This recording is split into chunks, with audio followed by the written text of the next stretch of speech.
क्या कभी आपने रात के एकांत में या जीवन की किसी कठिन परिस्थिति में रुककर यह सोचा है कि जो जीवन आप जी रहे हैं क्या वो सच में आपका है? क्या आपके निर्णय, आपकी सफलताएं, आपकी विफलताएं सब आपकी अपनी है? या फिर आप एक विशाल मंच पर एक ऐसे अभिनेता हैं जिसकी पटकथा, जिसके संवाद, जिसका अंत सब कुछ पहले से ही किसी अदृश्य लेखक द्वारा लिखा जा चुका है? यह एक ऐसा प्रश्न है जो सदियों से हर विचारशील आत्मा को बेचैन करता रहा है कि भाग्य बलवान है या कर्म, नियति बड़ी है या पुरुषार्थ। आज हम किसी सुनी सुनाई बात पर नहीं बल्कि सीधे शास्त्रों की गहराइयों में उतरकर इस रहस्य से पर्दा उठाएंगे। आज हम जानेंगे कि क्या आप और मैं, हम सब सच में अपना भाग्य बदल सकते हैं। इस परम रहस्य को समझने के लिए हमें सबसे पहले जीवन को चलाने वाली दो महान शक्तियों को पहचानना होगा। ये दो ब्रह्मांडीय नियम हैं जो हर अणु, हर प्राणी के जीवन को संचालित करते हैं। पहली शक्ति है नियति, जिसे हम भाग्य, प्रारब्ध या डेस्टिनी कहते हैं, और दूसरी शक्ति है पुरुषार्थ, जिसे हम कर्म, प्रयास या फ्री विल कहते हैं। आपका और मेरा, हर इंसान का जीवन इन्हीं दो शक्तियों के बीच बुना गया एक जटिल और सुंदर वस्त्र है। आइए पहले नियति के विराट स्वरूप को समझें। शास्त्र कहते हैं कि नियति कोई आकस्मिक घटना या किसी ईश्वर का मनमाना खेल नहीं, बल्कि यह हमारे ही अनंत जन्मों के कर्मों का एक संगठित परिणाम है। ये हमारे संचित कर्मों का वो छोटा सा हिस्सा है जो इस जन्म में फल देने के लिए पक चुका है। यह वो जमीन है जो हमें जन्म के साथ मिलती है। यह जमीन उपजाऊ होगी या बंजर, पथरीली होगी या समतल, ये हमारे हाथ में नहीं होता। आपका जन्म किस देश, किस कुल, किस परिवार में होगा, आपके माता पिता, भाई बहन कौन होंगे, आपके शरीर की बनावट और रंग कैसा होगा, आपकी मौलिक बुद्धि और प्रतिभा की सीमा क्या होगी, यह सब नियति के खाते में आता है। इसे आप बदल नहीं सकते, क्योंकि यह आपके अतीत के कर्मों का फल है जो अब वर्तमान बनकर आपके सामने खड़ा है। परंतु शास्त्र यहीं रुक नहीं जाते। अगर सब कुछ नियति ही होती तो हमारे महान ग्रंथों में कर्मयोग, भक्ति योग और ज्ञान योग का इतना विस्तृत उपदेश क्यों दिया जाता? क्यों भगवान श्री कृष्ण अर्जुन से कहते कि उठो, गांडीव धारण करो और युद्ध करो? वे ये भी तो कह सकते थे कि अर्जुन चिंता मत करो, जो होना है वो होकर रहेगा। यहीं पर दूसरी महाशक्ति पुरुषार्थ का उदय होता है। पुरुषार्थ है आपकी स्वतंत्र इच्छा, आपका संकल्प, आपका प्रयास, आपके वर्तमान क्षण के कर्म। अगर नियति वो जमीन है जो आपको मिली है, तो पुरुषार्थ वह हल है, वो बीज है और वो अथक श्रम है जिससे आप उस जमीन पर खेती करते हैं। जमीन बंजर ही क्यों ना हो, अथक पुरुषार्थ से, सही बीज और खाद से उसे भी उपजाऊ बनाया जा सकता है। यही पुरुषार्थ की असीम महिमा है। तो अब हम अपने मूल प्रश्न पर लौटते हैं, क्या पुरुषार्थ से नियति को बदला जा सकता है? क्या कोई इंसान अपने कर्मों की शक्ति से भाग्य की लिखी इबारत को मिटा सकता है? इसका उत्तर शास्त्रों की एक अद्भुत और अमर कथा में छिपा है। ये कथा है देवी सावित्री और सत्यवान की, जो पुरुषार्थ के सामने नियति के झुकने का सबसे बड़ा प्रमाण है। मध्य देश के राजा अश्वपति धर्मात्मा और प्रजाप्रिय थे, पर उनकी कोई संतान नहीं थी। उन्होंने संतान प्राप्ति के लिए देवी सावित्री की 18 वर्षों तक कठोर तपस्या की। उनकी तपस्या से प्रसन्न होकर देवी ने उन्हें एक तेजस्वी पुत्री का वरदान दिया। राजा ने अपनी पुत्री का नाम सावित्री ही रखा। सावित्री जब विवाह योग्य हुई तो उनका तेज और सौंदर्य ऐसा था कि कोई राजकुमार उनसे विवाह का साहस ही नहीं कर पाता था। तब राजा ने उन्हें स्वयं अपने लिए वर चुनने की आज्ञा दी। सावित्री ने एक निर्वासित राजा द्युम्नसेन के पुत्र सत्यवान को अपने पति के रूप में चुना, जो अपने दृष्टिहीन माता पिता के साथ वन में एक तपस्वी का जीवन बिता रहे थे। जब सावित्री अपने निर्णय के साथ राजमहल लौटी तो संयोग से वहां देवर्षि नारद उपस्थित थे। नारद जी ने कहा, पुत्री, तुमने बाकी सब तो उत्तम चुना, पर एक बहुत बड़ी भूल कर दी। सत्यवान गुणी है, धर्मात्मा है, तेजस्वी है, पर वह अल्पायु है। आज से ठीक 1 वर्ष बाद इसी दिन उसकी मृत्यु निश्चित है। ये सुनते ही सभा में सन्नाटा छा गया।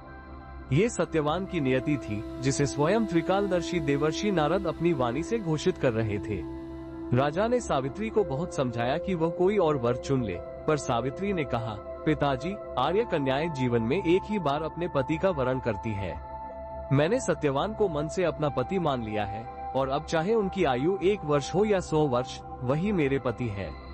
ये था सावित्री का पुरुषार्थ, उनका अटूट संकल्प। उन्होंने उस भयावह नियति को स्वीकार तो किया, पर उसके सामने घुटने नहीं टेके।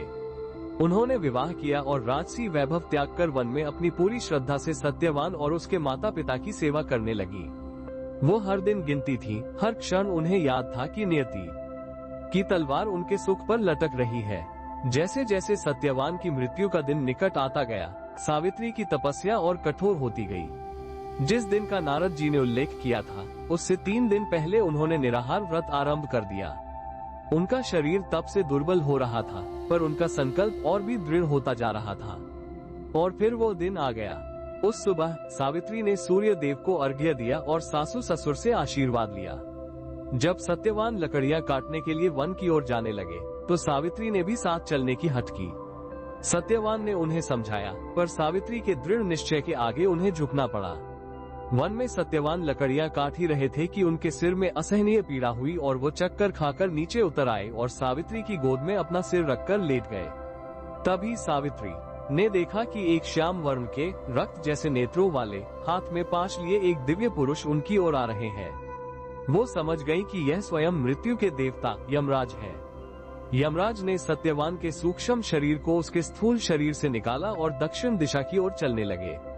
लेकिन सावित्री भी रोने बिलखने के बजाय उठी और उनके पीछे पीछे चलने लगी। यमराज ने कहा, पुत्री, जहाँ तक मनुष्य को साथ आना था, तुम आ चुकी। अब लौट जाओ और अपने पति का अंतिम संस्कार करो। सावित्री ने कहा, धर्मराज, जहाँ मेरे पति जाएं, वहीं मेरा जाना सनातन धर्म है। आपकी कृपा से मुझे कोई रोक नहीं सकता। यमराज उनके पतिव्रत धर्म से प्रसन्न हुए और कहा, सत्यवान के प्राणों के अतिरिक्त कोई भी वर मांग लो। सावित्री ने अपने दृष्टिहीन ससुर के लिए आंखों की ज्योति मांग ली। यमराज ने तथास्तु कहा और आगे बढ़ गए, पर सावित्री रुकी नहीं। वो फिर उनके पीछे चलने लगी। यमराज ने फिर चकित होकर देखा और एक और वर मांगने को कहा। इस बार सावित्री ने अपने पिता, जो निसंतान थे, उनके लिए 100 पुत्रों का वरदान मांग लिया। यमराज ने वह भी दे दिया, पर सावित्री का पुरुषार्थ, उनकी लगन अब भी समाप्त नहीं हुई थी। वो निरंतर यमराज के पीछे चलती रहीं और धर्म और ज्ञान की ऐसी बातें करती रहीं कि यमराज भी उनकी बुद्धि और निष्ठा से मोहित हो गए। अंत में यमराज ने कहा, सावित्री, मैं तुम्हारे ज्ञान, तुम्हारी निष्ठा और तुम्हारे अटूट पुरुषार्थ से परम प्रसन्न हूँ। सत्यवान के प्राणों को छोड़कर अंतिम बार जो चाहो मांग लो। इस बार सावित्री ने बड़ी बुद्धिमानी से कहा, प्रभु, अगर आप सच में प्रसन्न हैं, तो मुझे सत्यवान से उत्पन्न होने वाले 100 यशस्वी पुत्रों की माँ बनने का वरदान दीजिए। यमराज बिना सोचे तथास्तु कह बैठे। वरदान देते ही वो अपने ही शब्दों के जाल में फंस गए। एक पतिव्रता स्त्री को पुत्रवती होने का वरदान देकर वो उसके पति के प्राण कैसे ले जा सकते थे? अपनी ही वाणी को सत्य रखने के लिए, धर्म को स्थापित रखने के लिए स्वयं धर्मराज को अपनी नियति का विधान बदलना पड़ा। उन्हें सत्यवान के प्राण लौटाने पड़े। जो नियति अटल थी, जिसे देवर्षि ने घोषित किया था, उसे एक साधारण स्त्री ने अपने असाधारण पुरुषार्थ, अपनी लगन और अपनी बुद्धि से बदल कर रख दिया। ये कथा हमें बताती है कि पुरुषार्थ में असीम शक्ति है। यह उस वर्षा की तरह है जो कठोर से कठोर पत्थर पर भी लगातार गिरकर उसे भी तोड़ सकती है। आपका हर सत्कर्म, हर प्रार्थना, हर सेवा आपके भाग्य के खाते में जमा हो रही एक दिव्य ऊर्जा है, जो सही समय पर आपके प्रारब्ध के बुरे प्रभाव को शांत कर देगी। तो शास्त्र यह नहीं कहते कि नियति का कोई अस्तित्व नहीं है। वे कहते हैं कि नियति है, पर पुरुषार्थ उस नियति को भोगने का अनुभव बदल सकता है, और तीव्र पुरुषार्थ, जैसा सावित्री का था, नियति की दिशा भी बदल सकता है। इसलिए जब जीवन में कोई चुनौती आए, तो उसे अपनी नियति मानकर बैठ मत जाइए। अपने पुरुषार्थ को जगाए। आपकी हर प्रार्थना, आपका हर अच्छा कर्म, आपका हर प्रयास उस नियति रूपी दीवार पर एक चोट है। हो सकता है एक चोट से दीवार न टूटे, पर हजारों चोटों से बड़ी दीवार भी ढह जाती है। आप अपने भाग्य के अंधे शिकार नहीं हैं। आप एक जागरूक योद्धा हैं। नियति आपका युद्ध क्षेत्र है और पुरुषार्थ आपका शस्त्र। इस शस्त्र का प्रयोग करना ही आपका धर्म है, आपका कर्म है। अगर इस गहरे संदेश ने आपके भीतर एक नई ऊर्जा का संचार किया है, तो अपने जीवन की बागडोर अपने पुरुषार्थ के हाथों में सौंप दीजिए। वीडियो पसंद आया हो तो इसे लाइक जरूर कीजिए और कमेंट में लिखिए, मेरा पुरुषार्थ ही मेरा भाग्य है। इस ज्ञान की ज्योति को औरों तक भी पहुंचाइए। इसे अपने मित्रों और परिवार के साथ साझा करें और ऐसे ही गहरे आध्यात्मिक संदेशों के लिए जुड़े रहिए श्री हितवाणी से। धन्यवाद।